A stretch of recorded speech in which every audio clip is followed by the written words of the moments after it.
Hello, pre-calc. So do now find the probability of getting exactly 3 heads if you were to flip 10 coins, exactly 4 heads, exactly 5 heads. Hit pause so you've got those calculated, and then I'll rejoin you.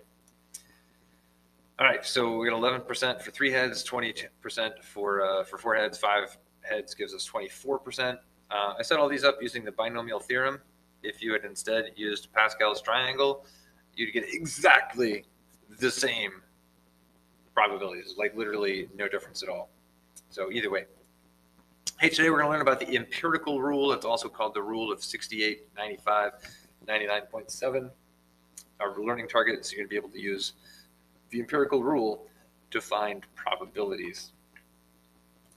Okay, let's revisit the do now just for a second. So if we had made a probability table for every single outcome possible when flipping 10 coins, starting from 0 heads, 1 heads, 2 heads, and so on, here's all of the probabilities. We could use those probabilities to create a histogram, which would look like this. So a couple of important features in the histogram. We can see our expected value for 10 coin flips. We'd expect 5 heads, and that is in fact what has the highest probability right here in the center. Also, the other outcomes nearby, that those are going to have the highest probabilities altogether. Out there at the edges, getting 0 heads, getting 10 heads, even 1 heads or 9 heads, very low probabilities. Right? First, to take that histogram, scrub the colors out of there, and just trace the outline of the probability bars. It's going to give me this nice bell shape, kind of smooths out those bars.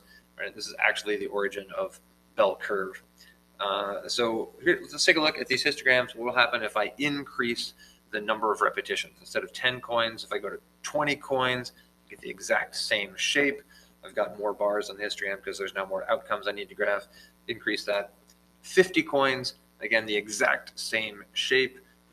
Again, more bars because there are more outcomes possible. Increase that all the way up to 100, and we can see it's the same shape no matter what. So anytime we have one of these like standardized histograms showing probability, as it turns out, we get the exact same shape. And there's more. Let's say I have already calculated the mean for 100 coins. The mean is going to be that I get 50 heads. And I calculate the standard deviation for the number of heads that we'll get on 100 coin flips, which is exactly 5. Right? So I'm not going to send you out to perform that calculation right now because it's a lot of calculating to keep track of in a table with 100 different outcomes there. But mean is 50, or the expected value, and the standard deviation is 5. Now let's say we wanted to find the probability of getting a certain range of outcomes. Let's say I was interested in anything from the mean all the way up to 5 more than that. So the mean, add 1 standard deviation. So 50 plus 50 plus 5 is 55 heads.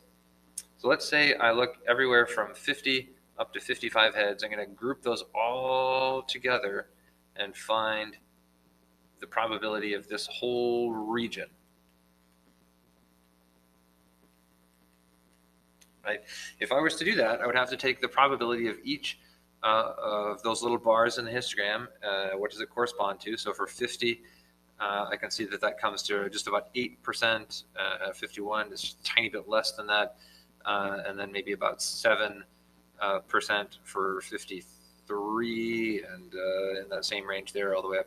55 heads comes in at about 5%.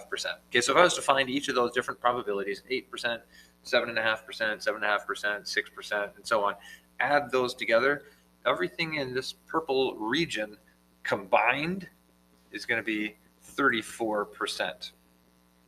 Right? Now here is the importance of that. It's not just that 34% describes what's going on in this particular graph, but you can see but it's going to describe any graph, right? That's the important thing here. So if I take the histogram, carve it up into little sections. Each section is 1 standard deviation wide. So in this case, the standard deviation was 5 heads. So every 5 heads, I've got a mark here. 50 is the mean, 55, 60, 65. Going back to the other direction from the mean at 50 minus 5, which was the standard deviation, 45, 40, 35. Okay, each of those sections represents a certain probability, right? If I add up all those the little histogram bars. And in every single graph, whether it's 100 coins or 50 coins or 10 coins, anything, those percents always add up exactly the same way. Even if it's not coins, let's say it was rolling dice, how many sixes would you expect if you rolled 100 dice, right?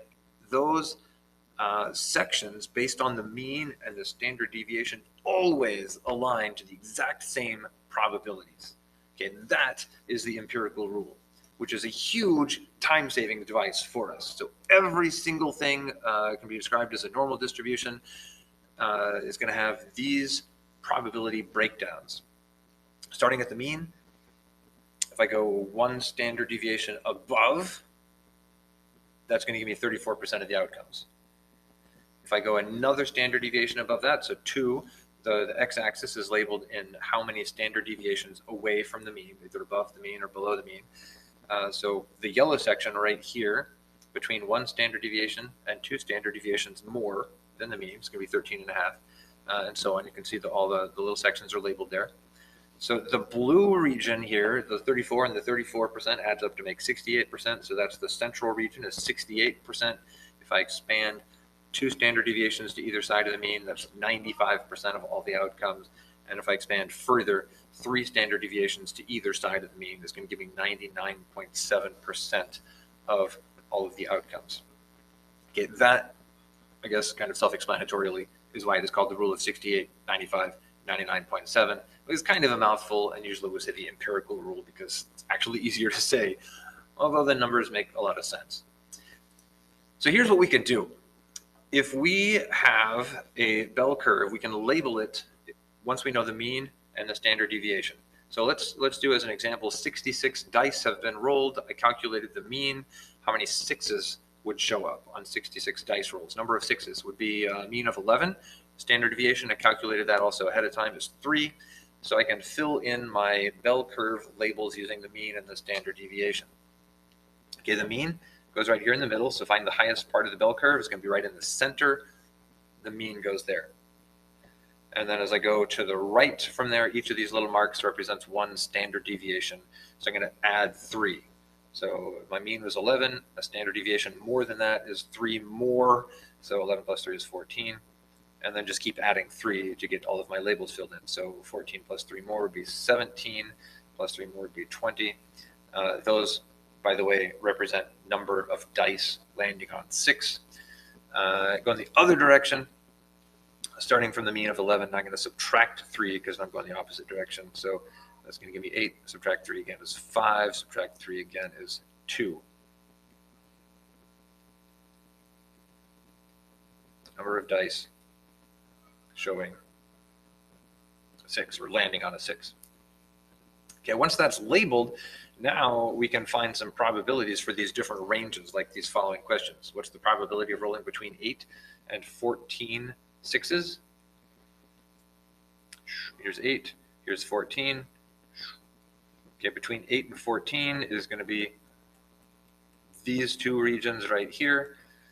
Referring back to the empirical rule, I know each of those is 34%. Flip screens for a second here.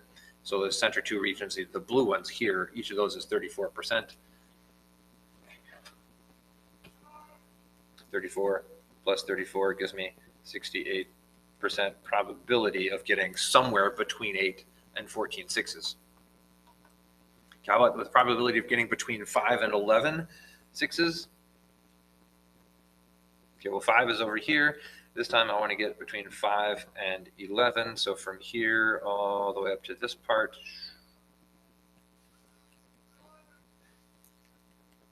I'll just color over the top of this time. So the first region here between 5 and 8 represents 13.5% of the outcomes. And then between 8 and 11, that's 34%. Let's look at the original graph. So I got this 13.5 right here in yellow, plus the 34% in that blue section right next to it. So I just add those 2 probabilities together.